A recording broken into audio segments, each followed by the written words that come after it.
school should honestly be illegal.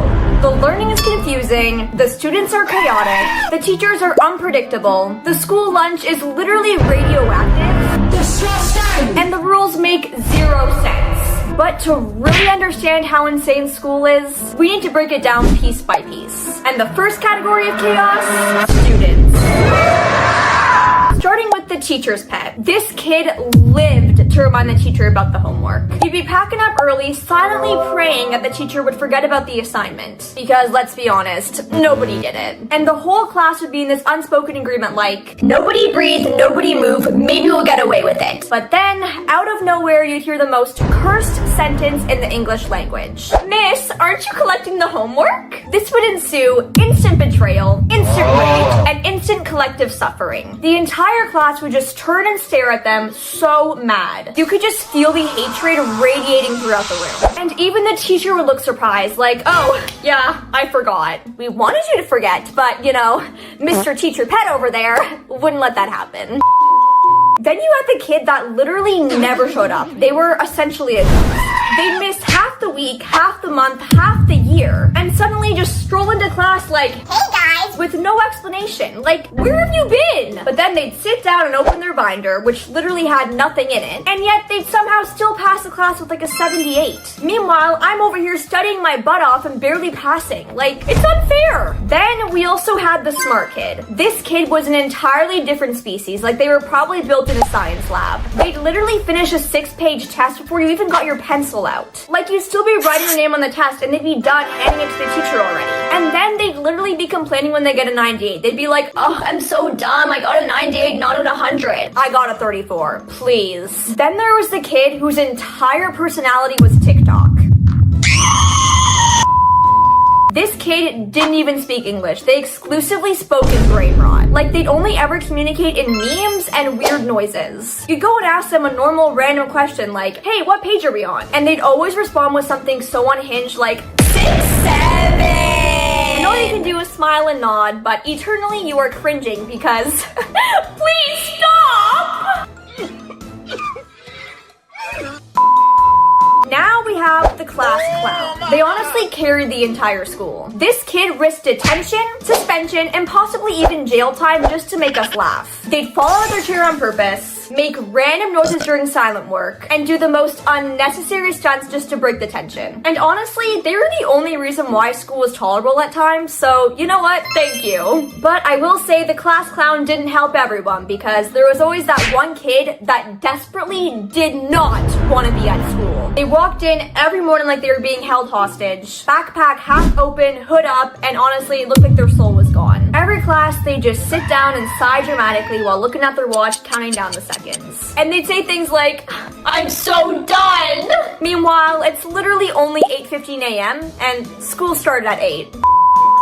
And kind of going with that person, we of course have the sleeper. This kid literally slept through every single class. They slept through fire drills, through substitute teachers, through classwork, through literally everything. They were unconscious 90% of the time. But somehow, when the teacher called on them, they'd wake up from the dead, mumble the answer, and just go back to bed. It was honestly impressive. Now moving on, we have the teachers. Teachers were honestly the most unpredictable part of school. You never knew what version you were getting. It was like spinning a wheel every morning. Will today be peaceful? Chaotic? Sad? Who knows? First up, there was a teacher that hated their job. They walked in every day like they were being held hostage. One whisper, one pencil drop, they were ready to retire on the spot. Like, you could ask them the most simplest question ever and they would look at you with such rage like you had just ruined their life. Like, I'm sorry that I have a question. Then on the completely opposite side of the spectrum, we had the teacher that was just way too overly enthusiastic for a Monday morning. They literally burst into the room like, good morning, class! Meanwhile, everyone else looks like they haven't slept since 2014. And then there were the teachers that woke up every single day and chose violence, aka the pop quiz enthusiasts. They'd literally walk in smiling like a Disney villain and just say, pop quiz! Like, is that supposed to be fun? Exciting? No, it's literally horrible. The entire class hates you. We don't want to be here right now. Now moving on, we have the substitute teachers. They were just a whole different kind of species because whenever you had a substitute teacher, the day was gonna be great. Because let's be honest, subs were the best. It was always essentially like a free period because you can kind of do whatever. And then the worst of them all, you had the teachers who would assign mountains of homework. Like I'm talking about mountains of homework.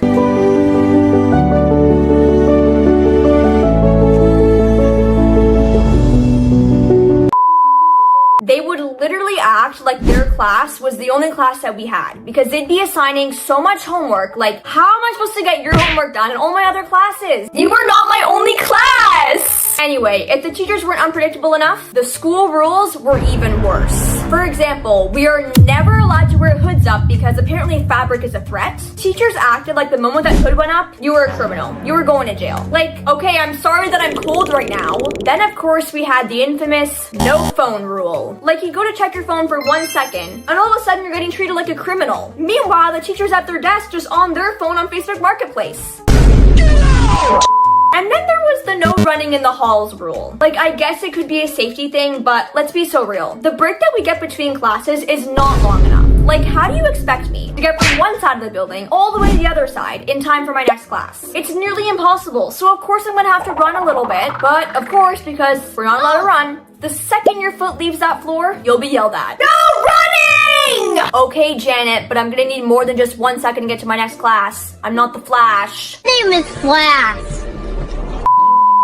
And next up, honestly, the worst rule of them all, no bathroom breaks, or at least minimal bathroom breaks. Like, what? Like, you'd go and ask your teacher, Hey, can I use the washroom? and they'd look at you and have the audacity to ask, did you go before class? I didn't have to go then, but I have to go now. Now, some teachers were good and they would let you go, but others were just rude and they made you hold it. Like, I'm sorry, but my bladder, it needs to go! And another really infuriating rule, assigned seating. Like, what? I want to stay with my best friend, not Kyle. No offense, Kyle, it's just, I'm really close with her, and not that close with you, I'm sorry. And if the school rules didn't already prove that school was run by unhinged people, the cafeteria will definitely confirm it. Because whatever's happening in that kitchen needs to be studied by scientists. Like, the food was literally borderline radioactive. Every tray looked like it had survived a natural disaster. Nothing ever looked fresh, but it also looked too alive at the same time. Like, make that make sense. SpongeBob, could I get one with less fog? For example, the pizza, that thing bent like wet cardboard. You pick it up and it would just like fold in half. It was weirdly limp. And the mashed potatoes, those were not potatoes. It was definitely drywall paste. Like that thing could patch a hole in a wall. The vegetables, never green, just gray. Really, really gray. Like, I don't think vegetables are supposed to be gray like that, guys. That's very concerning. And then we had the milk. First of all, like, why are we drinking milk with pasta? I feel like that mix of tomatoes and milk is, I don't think they go that well together personally. So that already is kind of gross for me. But why are we not talking more about how clumpy the milk was? Why was the milk clumpy sometimes? Truly, why? Like, you'd be in the cafeteria, you grab your milk, go to open it and be like, oh, is that cottage cheese? No, it's not cottage cheese. It's just the milk. So honestly, you'd just be sitting down there looking at your tray and thinking, this should honestly be illegal. It's disgusting. And after surviving whatever that cafeteria experience was, it was time to drag yourself to classes. First up, math class. Math is literally torture disguised as education. Teachers would tell you to solve for X like that was just a normal request. But I don't think so, because I don't know who or what X is. And I don't want to know who or what X is. No. And then they'd start throwing random letters into the equations, like, what? Are we learning the alphabet again? Like, at that point, you're not even learning math. You're literally decoding ancient ruins. Anyway, then came science class, the class that had no middle ground. You'd walk in not knowing if you're about to take notes or take cover. Some days science class was peaceful, just watching a plant grow. And other days the teacher would be like, this substance is very dangerous, don't touch it. Okay, then why are we using it then? This seems dangerous. And then of course there was that one kid that treated the lab like it was their evil scientist origin story. The teacher would try to stop the kid, but it was too late because they're over here mixing up 10 million different solutions, which ultimately ended in disaster. Then next up we have English class. class. English was honestly just the teacher fighting demons. They'd ask, what does the blue curtain symbolize in scene 2? I don't know, it's just a blue curtain. But no, apparently the blue curtain symbolizes the weight of society and the author's trauma. Like, who would have known? And finally, history class. History was always basically the teacher going on a 45-minute rant. And there was always that one kid that just knew way too much about one specific war. You'd be like, how do you know about that? And they'd say it's because they're obsessed with documentaries or something. Like, good for you, buddy. I watch TikTok. And then after barely surviving the academic torture chambers, you'd be hit with gym class. And sometimes literally hit. Gym teachers loved making you run for absolutely no reason. You'd literally walk in still half asleep and they'd scream, 2-mile warm-up! Like, what? Can't we just do a stretch or something, not a run? And then if things couldn't get any worse, it would be time to play dodgeball. I swear everybody literally treated it like war. Students would be hiding behind each other for cover. They'd be dodging balls left and right and just throwing them around like cannons. And I swear, there was always that one kid that was always trying to end someone's bloodline. They'd be whipping that ball so hard that it almost took your head off. And don't even get me started on the try-hard kid. This student treated every gym class like it was the Olympics. They dive, sprint, jump, do flips, just trying to look cool. It never looked that cool. Like, relax, it's only second period. I barely digested my cereal. And after barely surviving gym class, you step into the school hallway to a live-action soap opera because school couples were dramatic.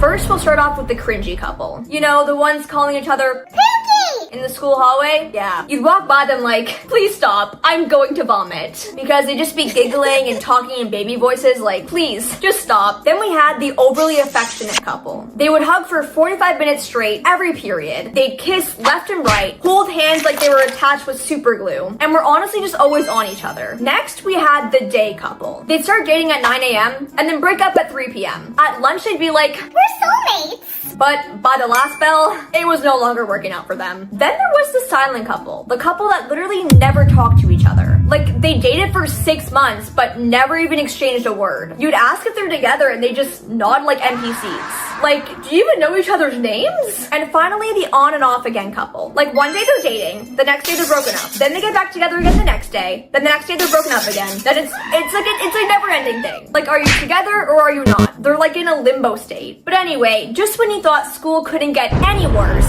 the universe hits you with the most stressful event of the year, picture day. You'd stand in the line of doom, slowly approaching your fate, which will be the horrible, ugly picture taken of you. And usually this line, everyone was panicking, okay? They're asking, do I look okay? Is my hair fine? Is my makeup okay? Does my hat look fine right now? Everyone was honestly having a crisis because they could not allow themselves to look really bad in the yearbook. Even though no matter what I did, I always looked horrible in it. And the photographer, they always acted like they were shooting for Vogue or something. They'd tell you to twist your body in inhumane ways. They'd tell you to tilt your head, then tilt it more, and more and more and more and more and more, until you're like in a 90-degree angle. Like, no! Then they would also tell you to put your chin down, right? But then they wouldn't just stop you here. They would tell you to keep going and going until you're like crumpled up like this. Like, can I please just not stand here normally and smile? Then came the fake smile struggles. They'd tell you to smile and all of a sudden you just forget how to use your face. So in the end, your smile always ended up looking like the most awkward thing ever. Like, please, I know how to smile, but for some reason, whenever the camera's there, I just forget, okay? And we also can't forget about the flash. That thing was blinding. Like, I don't know how they expect us to keep our eyes open, because I swear there's been a couple times where I blinked. But anyway, weeks later, the teacher would come and give you the beautiful envelope that contains her pictures. You'd open it up to look, and it is the most ugliest thing that you have ever seen. Your hair, ruined. Your smile, crooked. Your posture, no words will ever explain how gross it looked. Everything about it is just so atrocious. So you're left here just looking at it in complete disgust. And after picture day ruined your entire self-esteem, you'd go back into the hallway where the real chaos lived. Because if there's one thing schools never ran out of, it's drama. School drama is unmatched. It never mattered how boring the day was, someone somewhere was always causing chaos. Friend groups fell apart over the smallest things. For example, you'd sit in the wrong spot for 1 second and were exiled out of the group. Somebody would give you a stink eye out of nowhere and you're sitting here like, what did I even do? Rumors spread faster than the flu. For example, somebody would sneeze weird during first period, and by lunch, the entire school came up with a crazy storyline about it. And don't even get me started on school fights. Like, why are we having a boxing match right now in second period? I can't lie though, they were always very entertaining. But yeah, literally 2 kids would just bump shoulders and all of a sudden they were having a full-on fist brawl. And then everybody would just come rushing in to film and watch the fight unfold. Because like I was saying, they are pretty entertaining. And his name is John C. But yeah, school was definitely chaotic. Very, very chaotic. And the fact that we all have to live through this is honestly impressive. Anyways, thanks so much for watching. I'll catch you guys later. Bye!